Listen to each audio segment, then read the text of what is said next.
Well, hello there, CTFxCinema. I am Blasthound, and this is my review for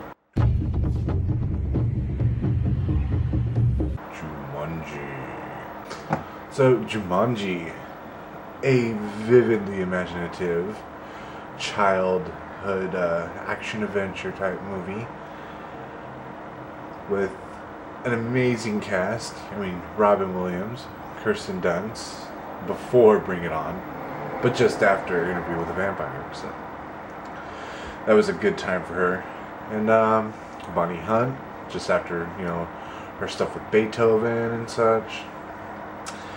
And David Alan Grier from In Living Color. Come on, everybody's got to know that guy. And Babe Newworth, I think that's how you pronounce her name. I just know her as Lilith from Cheers. The emotionless, monotone Lilith from Cheers. But, so we got a movie about a board game that comes to life. And with each turn you take, a new catastrophe happens. And in order to get the catastrophes to stop happening, you gotta finish the game. Sounds simple enough, right? No. Never. It's never just that simple. No. So the movie starts out with, a young character by the name of Alan Parrish, which ends up being Robin Williams' character later on in the movie. He gets sucked into the board game. Now, meanwhile, this is 1995.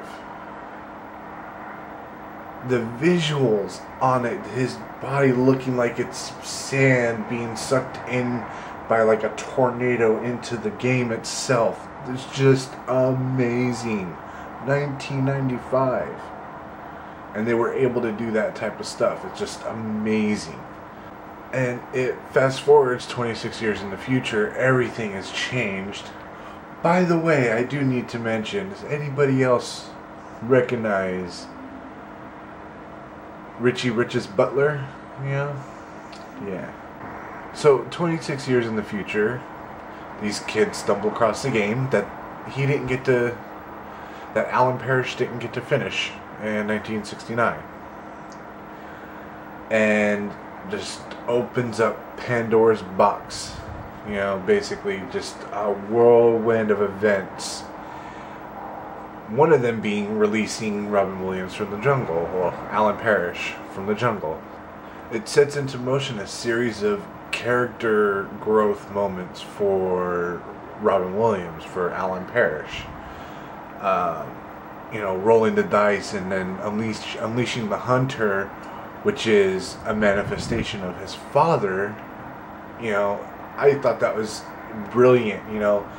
Here's Alan Parrish's father, head of Parrish Footwear, shoe company, whatnot. And he was such a hard ass on his son and was trying to teach him strength and pride and, just teach him some fundamental values. And it ends up being his worst nightmare in the jungle. He's got to conquer that fear of his father in order to complete the board game.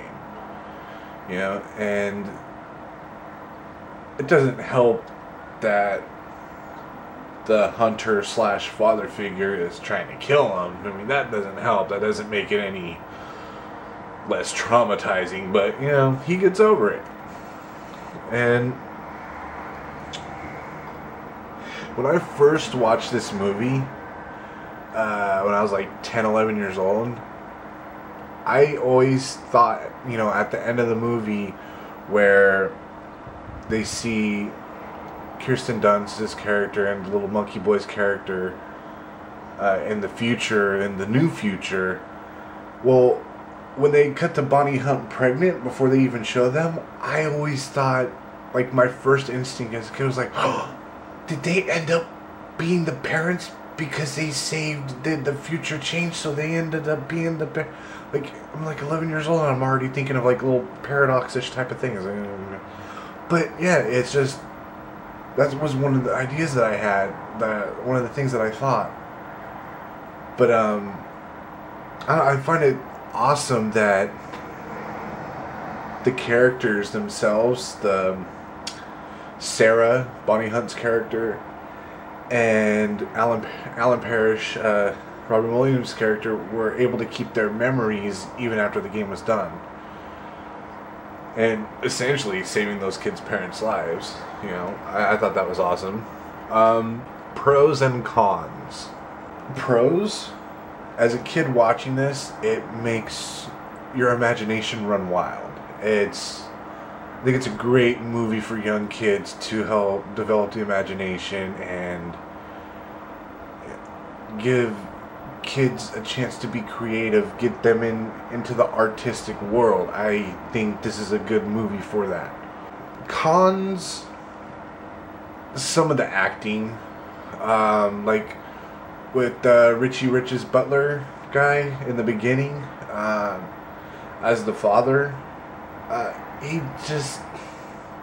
his delivery didn't seem all that good. When he was the hunter, came back as the jungle hunter, chasing Robin Williams, his acting seemed a little more on point.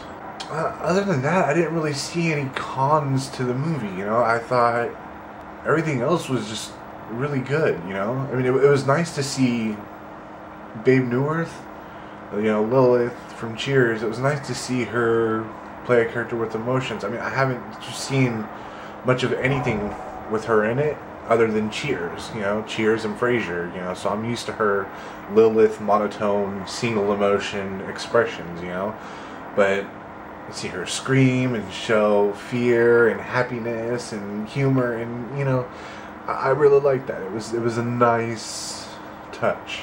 Kirsten Dunst, you know, just amazing child actor, you know.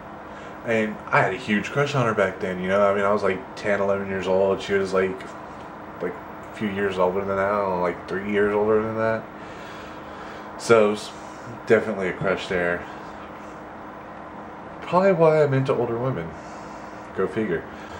But, you know, 17 years in the future, still able to go back and watch this movie after that long and still get caught up into it. And that's the sign of a good movie.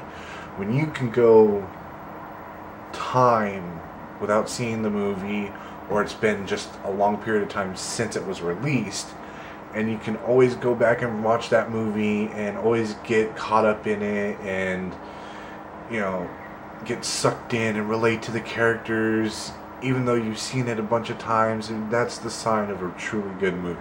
I would totally recommend this movie to anyone, especially people with children, about the ages, of like between like 6 and 10, just 6 at the youngest.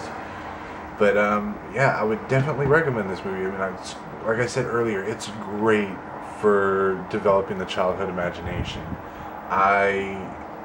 Just the things you see, the things that can happen, just the shock value of it in a kid's eye,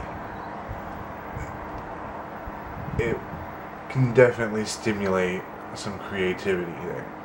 I guess this is it for my review of Jumanji. I said some words. They may have made sense, they may have not have made sense. Faith?